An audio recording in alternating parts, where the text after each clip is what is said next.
Diasco Foot, le miroir du football de la diaspora congolaise.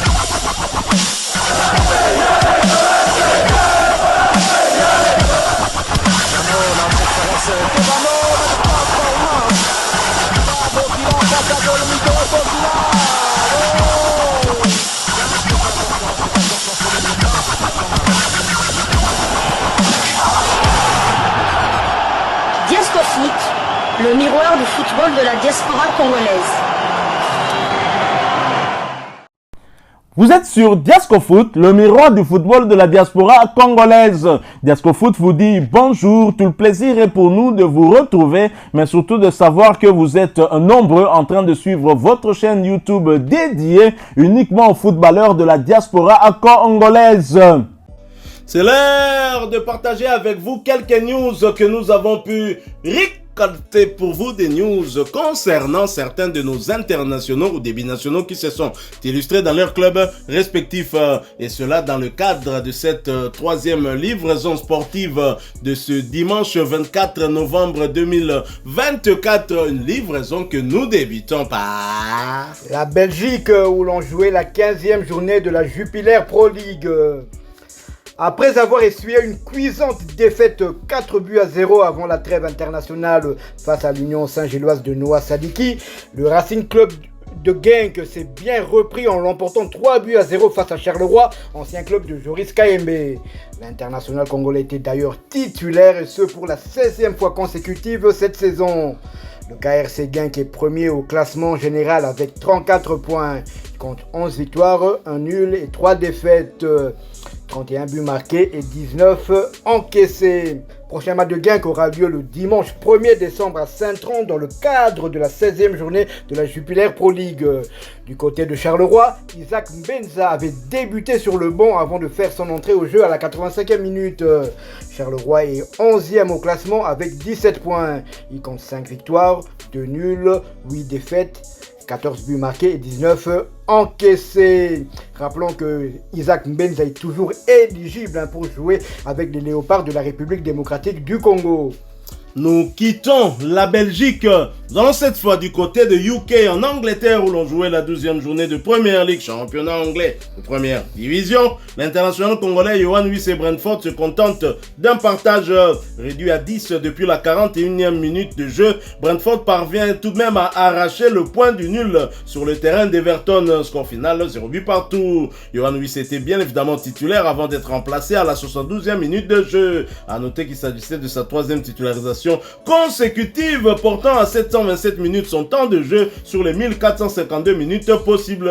Yohan Wissé aura participé à 11 des 15 matchs avec son club, avec à la clé 7 buts inscrits et une passe décisive délivrée. Et après ce nul, les Bees occupent la 11e place au classement avec 17 points, 5 victoires, 2 nuls et 5 défaites, 22 buts inscrits contre 22 encaissés. Et prochain match pour Brentford, ce sera pour le compte de la 13e journée, toujours de la Première Ligue, où ils accueilleront Leicester le samedi 30 novembre 2024 sous le coup de 16h heure de Kinshasa, 17h heure de Goma à l'est de la République démocratique du Congo. Restons toujours en Angleterre, mais quittons la Première Ligue pour la Championship, deuxième division anglaise, où l'on jouait la 16e journée. Luton Town, qui recevait Hull City, l'a battu sur le score d'1-0. Sur le banc à l'entame de ce match, Peli Rudok Mpanzu a fait sa montée sur l'aire de jeu à la 85e minute, portant à 141 minutes son temps de jeu sur les 1651 minutes possibles.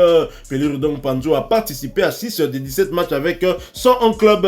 Et après ce succès, Luton Town occupe la 16e place de Championship avec 5 victoires, 3 nuls et 8 défaites, 18 buts inscrits contre 26 encaissés. Prochain rendez-vous pour Peli Rudok Mpanzu et ses coéquipiers, ce sera pour le compte de la 17e journée de Championship et un déplacement sur le terrain de Leeds United le mercredi 27 novembre 2024 sous le coup de 20h45 heure de Kinshasa, 21h45 heure de Béni à l'est de la République démocratique du Congo. Quittons l'Angleterre, mais pas la Grande-Bretagne. Allons cette fois du côté de l'Écosse. En Écosse, où l'on jouait la 13e journée de la Scottish Premiership, championnat écossais de première division. Rocky Bushiri et Hibernian battus. En infériorité numérique, Hibernian a été battu hier soir par Dundee. Score final 4-1. Une mauvaise opération pour Roki Bushiri et ses coéquipiers qui occupent la dernière place du championnat écossais avec malheureusement 8 petits points. Titulaire pour la première fois en championnat cette saison, Roki Bushiri a disputé l'intégralité de ce match. Son temps de jeu cette saison est de 449 minutes sur les 1686 minutes possibles. L'international congolais a participé à 7 des 18 matchs avec son club. Et après ce revers, Hibernian est tout bon dernier avec 8 points, 1 victoire, 5 nuls et 7 défaites, 12 buts inscrits contre 22 encaissés. Prochain match pour Hibernian, ce sera pour le compte d'un match en retard de la 11e journée de la Scottish Premiership et la réception d'Aberdeen. Ce match est prévu pour le mardi prochain, 26 novembre 2024, sous le coup de 20h45 heure de Kinshasa, 21h45 heure de Butembo à l'est de la République démocratique du Congo. Ça va un peu mieux pour Roki Bushiri hein, d'un point de vue personnel, même si son équipe continue toujours à enchaîner les défaites.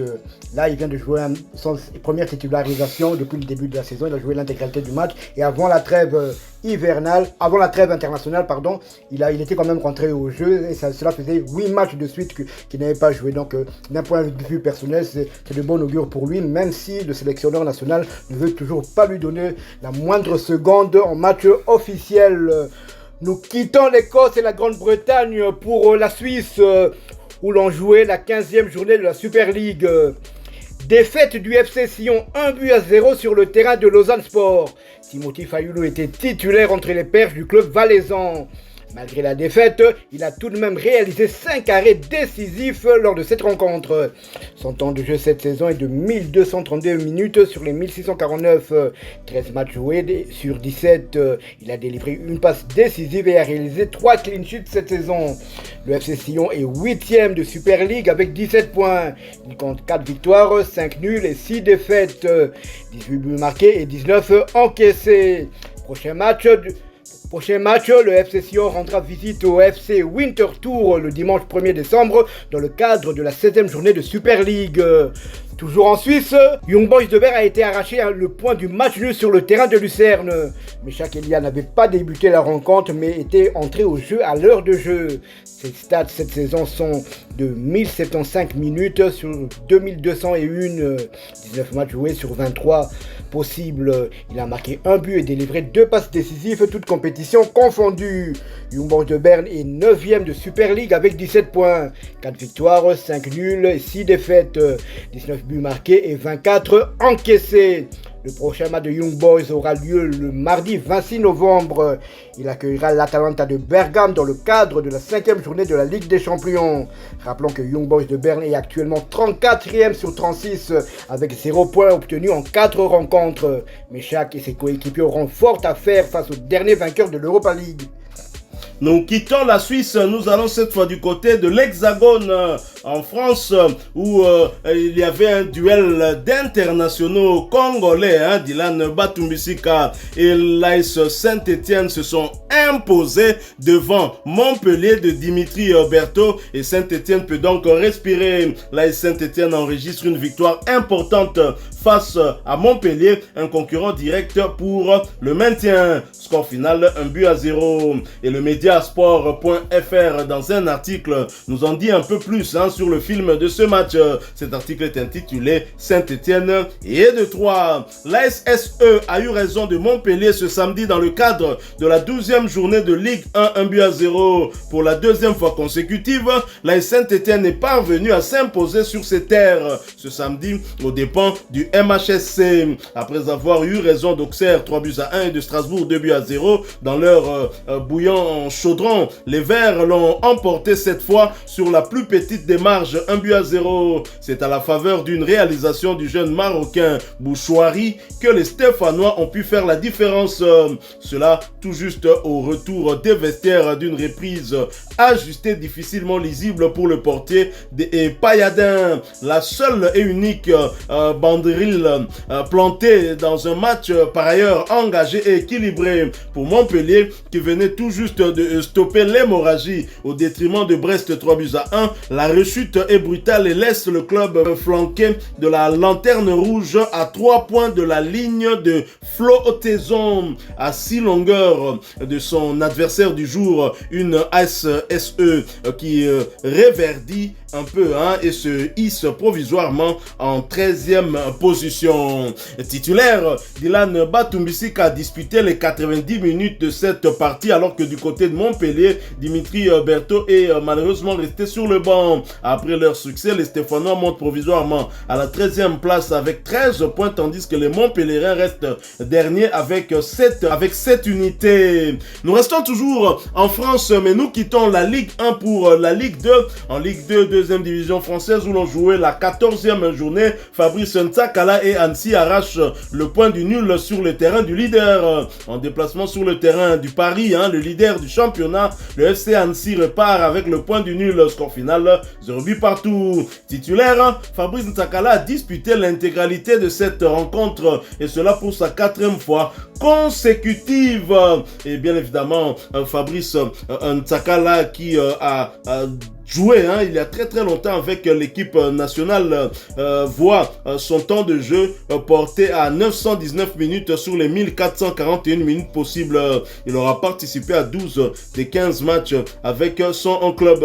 Après ce nul, Annecy occupe la 5e place de Ligue 2 avec 23 points, 6 victoires, 5 nuls et 3 défaites, 21 buts inscrits contre 18 encaissés. Prochain rendez-vous pour Ntsakala et ses coéquipiers, ce sera pour le compte du 8e tour de la Coupe de France et un déplacement sur le terrain de Jura Sud.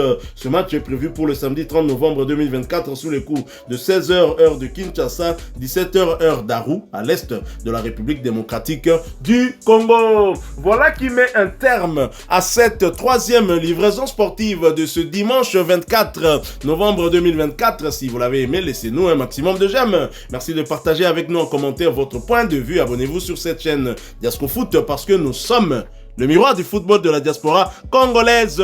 N'oubliez pas d'activer la petite cloche de notification histoire de ne plus rien manquer des prochains sujets que nous allons vous proposer. Encore une fois, merci à vous avec espoir de vous retrouver bientôt dans un autre sujet d'actualité. En attendant, portez-vous bien. Diasco Foot vous dit au revoir.